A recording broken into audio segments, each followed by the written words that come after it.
at the end of the day, fine, what's in it for me might get you to a certain point. But I think the point that Alec was making is, at some point, that what's in it for me has to be tempered by, okay, now how can I repay? I've got a lot of what I wanted. No. Can I repay? Should I repay? Is there something morally wrong by not doing it? There's nothing morally wrong by not doing it, first of all. Why not? I'll just... But first, and it's related to the philanthropy question. I think one of the big stories to emerge in India over the next decade, or the next 20 years, is one, that we will reach, and they're seemingly unrelated, but since forecasters like to make forecasts, one is that the population growth, which Alex had talked about, is really not a problem anymore.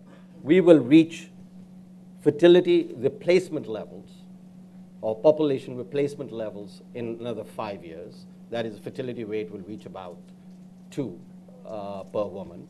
And in terms of philanthropy, I think there'll be an explosion. But, and this is the big difference why we don't have it here, we need help from the regulators. We need help from the government. The system needs help. In the US, there is a lot of benefits given to philanthropy. Yeah. They're not taxed out of existence. In our case, we think that a philanthropist is greedy, is just as bad. He made money the old-fashioned way or the new-fashioned way, and let me come to that in a minute. And therefore, we have to encourage it. There is, whenever you have rapid growth, there's a lot of excess growth for some people. And they are the ones who are more than willing. Second, should everybody do it? No. You know, life, events, everything is a normal distribution.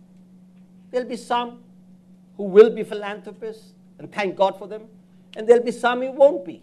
And why do we want everybody to be the same? And that's true, Suhail, even in the United States. Okay, we hear a lot about Bill Gates and Warren Buffett, but many others don't do it, and Steve Jobs doesn't. So I have a fundamental disconnect when you equate tax credits with your desire to give. I mean, it may be, you know, fine on the surface of it, and that's how people give back. You should actually want to give back to society. You should actually want to engage. That, to my mind, is something that would have emerged, or that should emerge, from your cultural, from your parental, from your breeding. That's what's missing in India.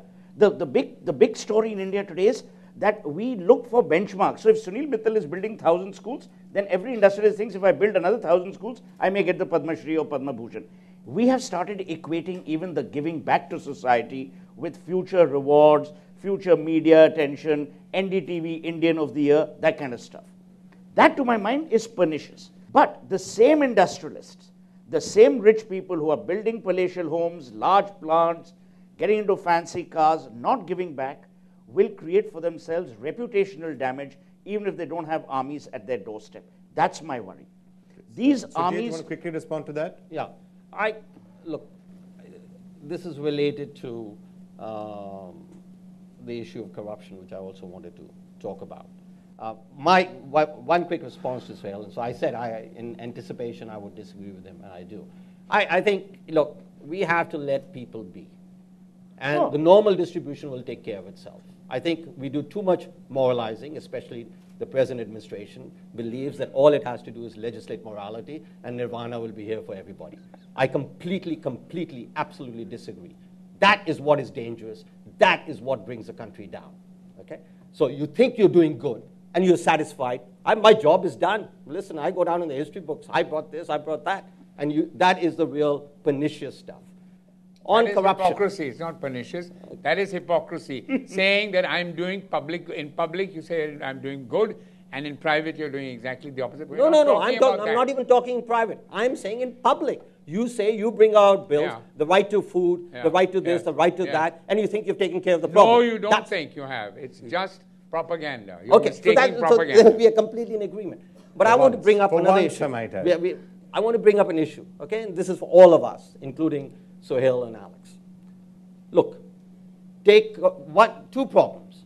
One is because of our status in society, because we are educated, etc., the natural comparison is with the West. Over the last 30 years, what we have seen is a massive increase in corruption in India.